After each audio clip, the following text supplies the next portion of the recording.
Welcome to Miles of Books, a book-centric show to listen to on your run from Another Mother Runner and Feisty Media. I'm your host, Sarah Bowen Shea, and here with me today is Ellison Weist to talk about 4 new novels, including 2 with an unlikely setting in common. Boy, yes. Yes. Hi, Ellison. Hey, Sarah.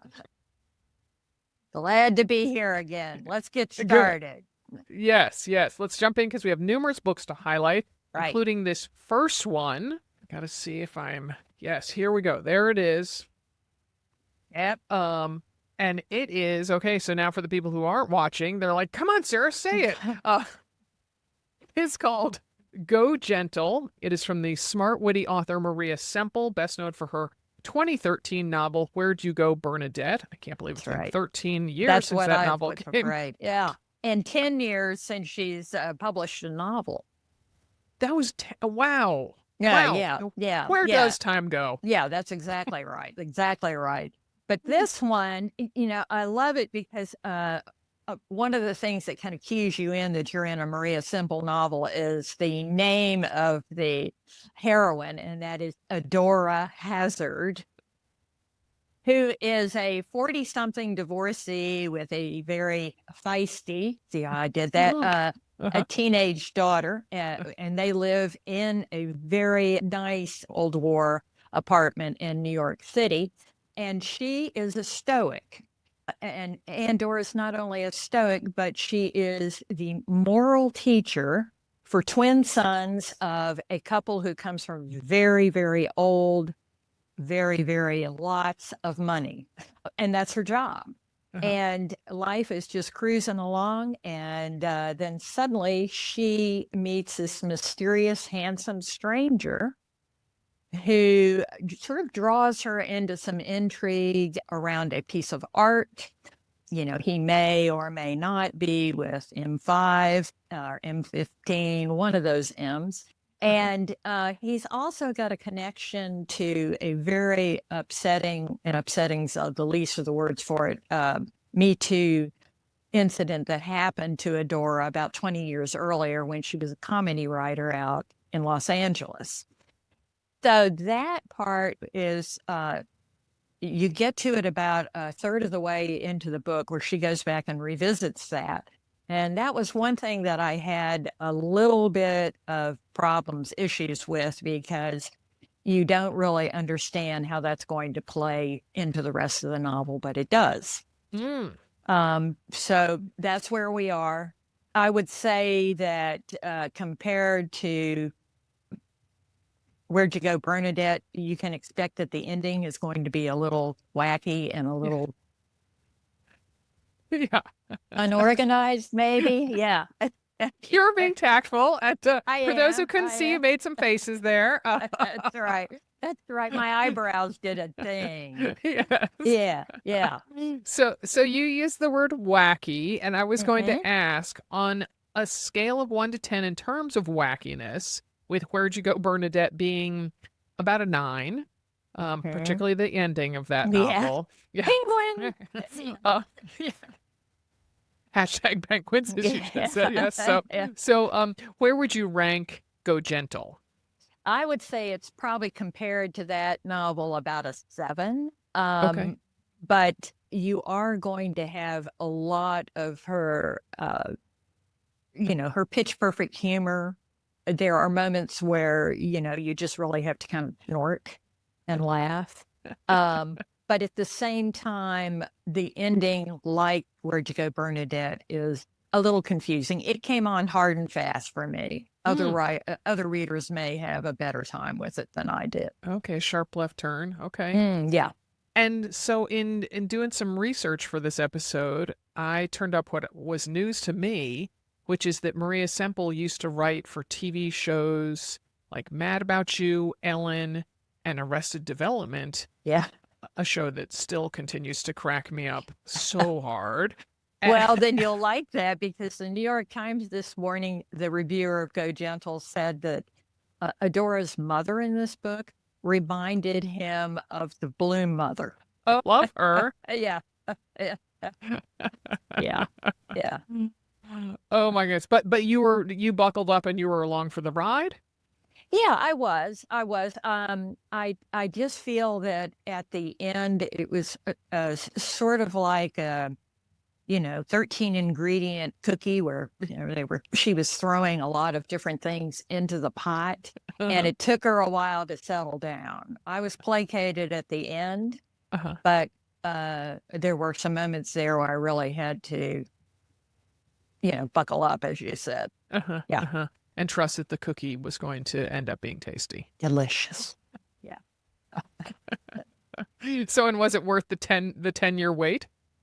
Yeah, I think so. I've read one of her, a novel, I believe it was the one that came right after Where'd You Go, Bernadette, and it wasn't my cup of tea. So I think this one is is excellent, and I think that she's going to probably draw some more readers in part because of that Me Too Mm. episode, which I think Mm-hmm. she handles very well. It's just that Uh-huh. I was a little uncertain where it was placed in the novel. Okay. All right. Well, it's time for a quick break to hear from the sponsors of this show. And psst, the first promo details book-related events with an author most of you know and love. So we'll be back soon. All right, let's talk about The Left and the Lucky, Uh, a slim yet impactful novel by, yep, there we go, by William Vlautin. And Willy this Vlautin. Willy Vlautin. So this one took me in from the jump with Yep. Vlautin's literary style and tone. How about you? Oh, I mean, I love Willy Vlautin. I have to really sort of gird my loins when I read a lot of his work because heartbreaking doesn't even begin to describe many of his books. This Uh-huh. is his eighth novel. A lot of people know him for Lean on Pete or the novel before this, The Horse.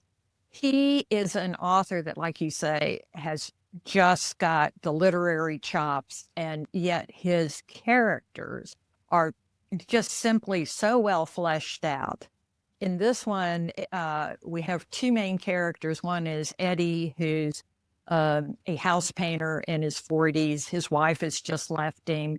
He lives a very, very simple life, prides himself in his work, works usually with one guy who is, to say that he's unreliable is really gilding the lily. Yes. And at the same time, next door to Eddie is an older widow, and her daughter and her daughter's two sons move in. And the older boy is very troubled. The younger boy, Russell, is 8. And he is just a gentle soul. And he and Eddie make this connection that is just beautiful. It's touching, but also written very, there's no glamour to it. There's no Hollywood side effects or anything like this. But I have to read this one part, if I may, because talking about how Vlautin writes characters, there's an older gentleman, a retired painter from Chicago, whose name is Corderall.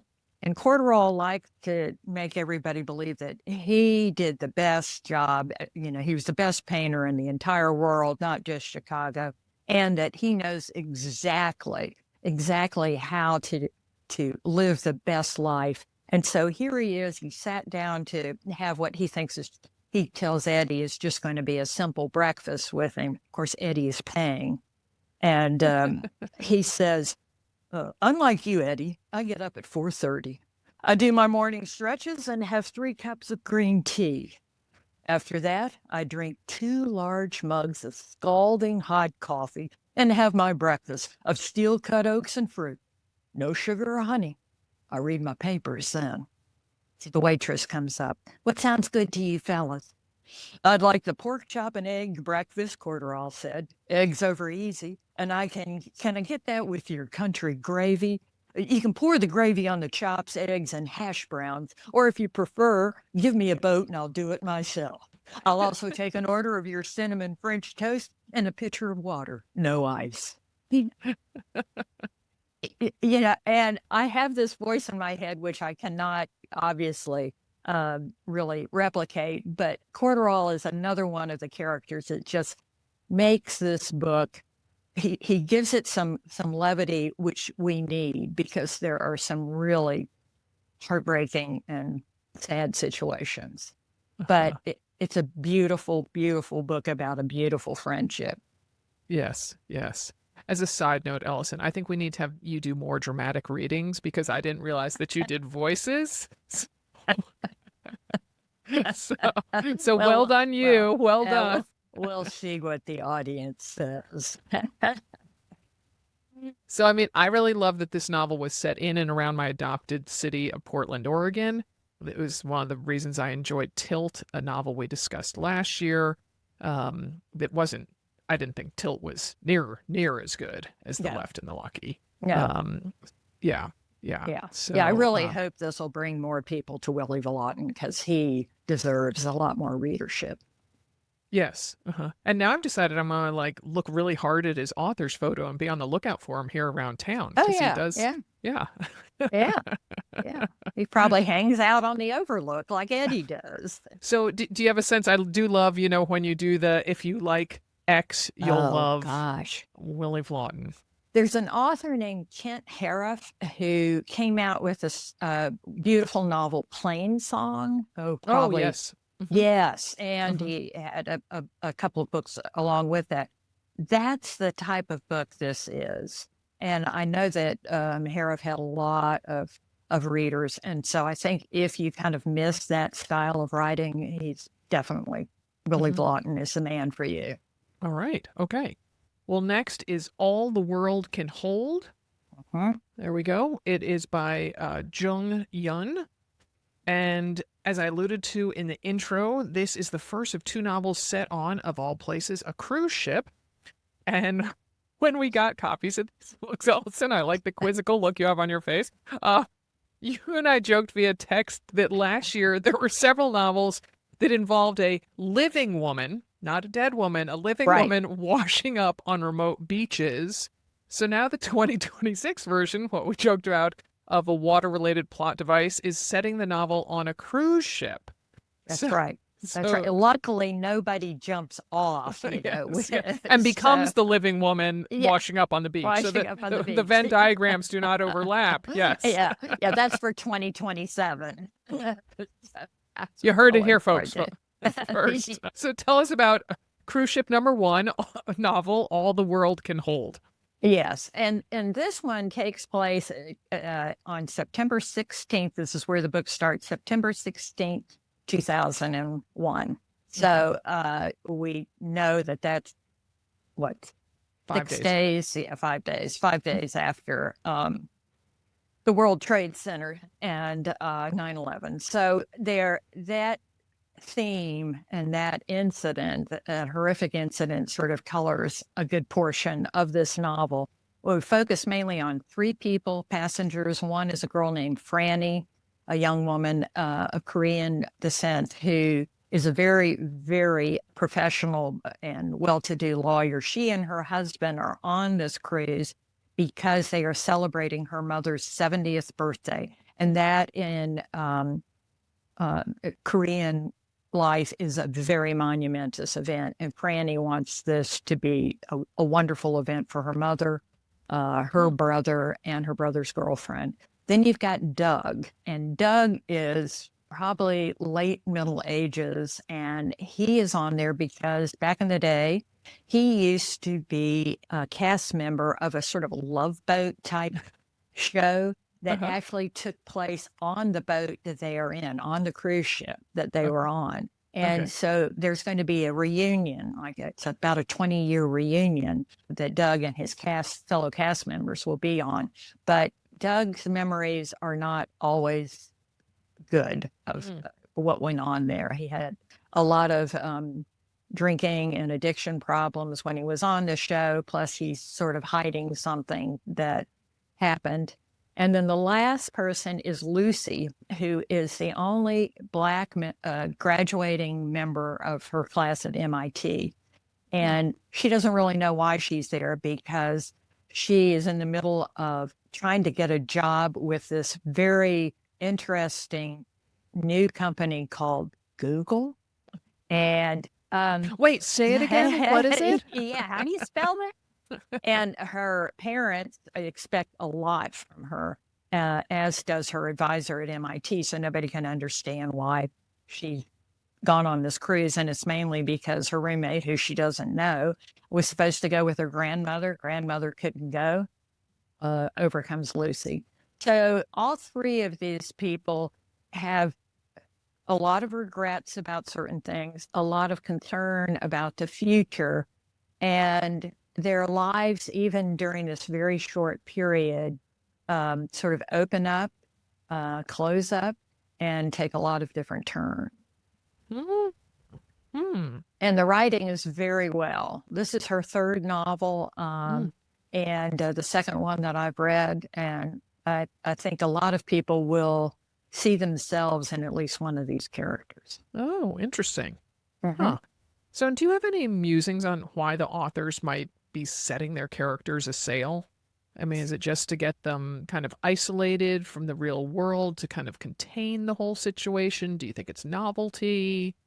That and nostalgia. I mean, here we're talking about like there are people on this particular cruise that are so anxious to not only meet the cast members of what used to be their favorite show, and they remember sitting around with their family and watching it, but also sort of going back to that time and having a little bit of a touch, feeling like you're touching somebody that's, famous.